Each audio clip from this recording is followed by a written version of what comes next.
Hello everyone. आज हम पढ़ने वाले हैं क्लास 9th का चैप्टर नंबर 3 अणु और परमाणु, जिसके हम 3-4 पार्ट पहले ही पूरे कर चुके, जिसमें हम परमाणु क्या है, अणु क्या है, इसके अलावा रासायनिक सूत्र कैसे लिखते हैं, ठीक है, उसको देख चुके हैं। आप प्ले लिस्ट में जाके देख सकते हैं, ठीक है, अगर आपको वो वीडियोज देखनी हो, ठीक है।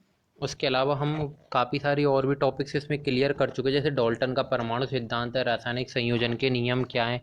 और आज हम देखने वाले हैं इनके आणविक द्रव्यमान, जो अणुओं होते हैं। आणविक द्रव्यमान क्या, जो हमने जैसे परमाणु द्रव्यमान पढ़े थे ना, परमाणु द्रव्यमान किस तरह से निकाला जाता है। जैसे हमने वो तराजू वाला देखा था ना, एक तरफ सेब रखते हैं और एक तरफ क्या रखते हैं, तरबूज रखते हैं, और 1/12 भाग के बराबर आता है, ठीक है। तो आज हम अणुओं के द्रव्यमान देखेंगे। अणु जैसे हमें जल का अणु प्राप्त होता है यौगिक के रूप में, ठीक है, ऐसे सोडियम नाइट्रेट का प्राप्त होता है, ठीक है, ऐसे मैग्नीशियम क्लोराइड का प्राप्त होता है। तो इनके हम द्रव्यमान कैसे निकालें, ठीक है। परमाणु का द्रव्यमान तो हमें याद हो गया, हमें डायरेक्ट टेबल मिल गई थी, ठीक है, लेकिन हम अणुओं के द्रव्यमान कैसे निकालें, ठीक है, वो हम आज हम देखने वाले हैं। देखिए, हम एक एग्जाम्पल की सहायता से इन चीज़ों को समझते हैं। तो देखिए, जल के सापेक्ष आणविक द्रव्यमान हम देख रहे थे, आणविक मतलब अणुओं का द्रव्यमान। तो जल को हम क्या लिखते हैं, जल को क्या लिखते हैं हम H2O। जल को क्या लिखते हैं H2O। अब देखिए, इसका द्रव्यमान निकालते हैं, ठीक है, इसका क्या करते हैं, द्रव्यमान निकालते हैं। तो इसका द्रव्यमान निकालने का मतलब क्या हुआ यहाँ पे, एक परमाणु तो हाइड्रोजन का है और एक परमाणु ऑक्सीजन का है, एक परमाणु हाइड्रोजन का है और एक परमाणु ऑक्सीजन का है। तो ये देखिए, ये हाइड्रोजन का एक हो गया, ये क्या हुआ, एक हाइड्रोजन हो गया, और एक हाइड्रोजन पे देखिए दो लगा हुआ है, मतलब इसको दो से गुणा करना है, दो परमाणु हो गए इसके। प्लस ऑक्सीजन की अगर हम बात करें यहाँ से, अगर हम ऑक्सीजन के द्रव्यमान की बात करें तो ऑक्सीजन का द्रव्यमान क्या होता है, क्या हो जाएगा, ऑक्सीजन का द्रव्यमान 16 हो जाएगा। ऑक्सीजन का द्रव्यमान क्या हो जाएगा, 16 हो जाएगा, ठीक है। ऑक्सीजन का द्रव्यमान क्या हो जाएगा, 16 हो जाएगा। तो यहाँ से क्या आ जाएगा, कुल मिला के क्या आ जाएगा आपका 18। और देखिए, इसकी इकाई यू होती है, इस तरह से इसको लगाते हैं। तो ये क्या हो गया, जल के सापेक्ष आणविक द्रव्यमान। बहुत आसान है, बस आपको परमाणु द्रव्यमान याद होने चाहिए।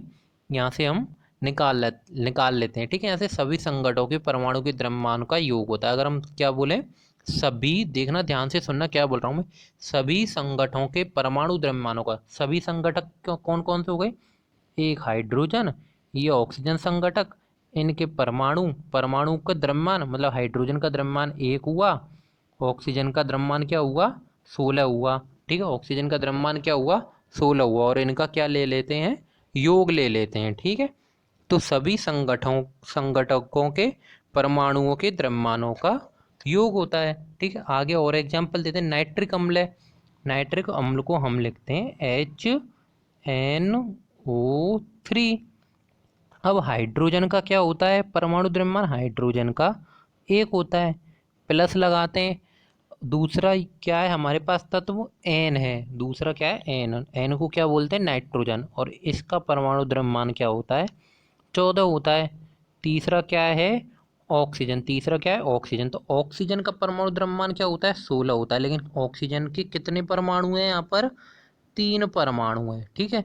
तो इनको करोगे तो क्या आ जाएगा आपका, टोटल 63 यू आ जाएगा, क्या आ जाएगा, 63 यू आ जाएगा। इस तरह से हमने किसका निकाल लिया, नाइट्रिक अम्ल का के सापेक्ष आणविक द्रव्यमान निकाल लिया, ठीक है।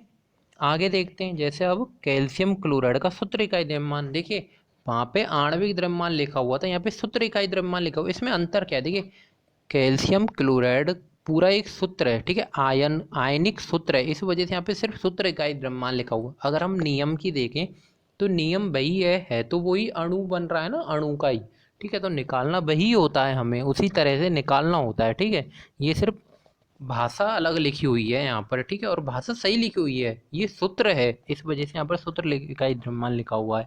तो कैल्शियम क्लोराइड को क्या लिखते हैं, CaCl2, क्या लिखते हैं, CaCl2। तो कैल्शियम का परमाणु द्रव्यमान क्या होता है, 40, और क्लोरीन का क्या होता है, 35.5। देखिए, इसमें कंफ्यूज मत हो जाना, आप कई बार क्या करते हो, क्लोरीन को Ca लिख देते हो, कैल्शियम को Cl लिख देते हो, क्योंकि कैल्शियम का Cl ही बनता है। कैल्शियम आपको लगता है Cl कैल्शियम की मीनिंग से आपको लगता है कि Cl बन रहा होगा, धीरे माइंड में इतना आता नहीं है।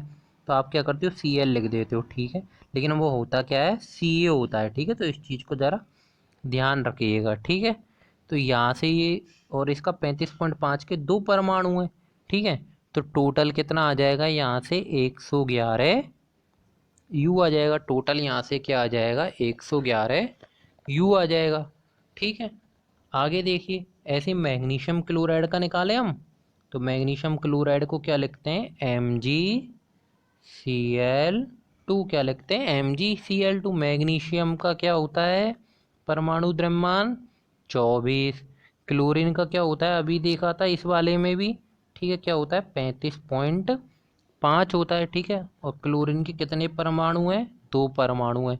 तो इस तरह से इनका योग क्या आ जाएगा वो आप निकाल के दोगे, क्या आ जाएगा निकालिए और कमेंट कीजिए, ठीक है, जो भी आपका आंसर आ रहा है, ठीक है। यहाँ से इस तरह से हम क्या निकालते हैं आणविक द्रव्यमान और सूत्र इकाई द्रव्यमान निकालते हैं, ठीक है। नेक्स्ट चैप्टर में हम पढ़ेंगे, सॉरी नेक्स्ट पार्ट में हम पढ़ेंगे मूल संकल्पना क्या होती है, ठीक है। मूल संकल्पना पे जितने न्यूमेरिकल्स हैं उनको देखेंगे हम, ठीक है। ये पार्ट आपका यही पूरा होता है। इसमें हमने क्या सीखा, आणविक द्रव्यमान कैसे निकालते हैं और सूत्र इकाई द्रव्यमान कैसे निकालते हैं। अगर वीडियो अच्छी लगी हो तो चैनल को सब्सक्राइब करना ना भूलें।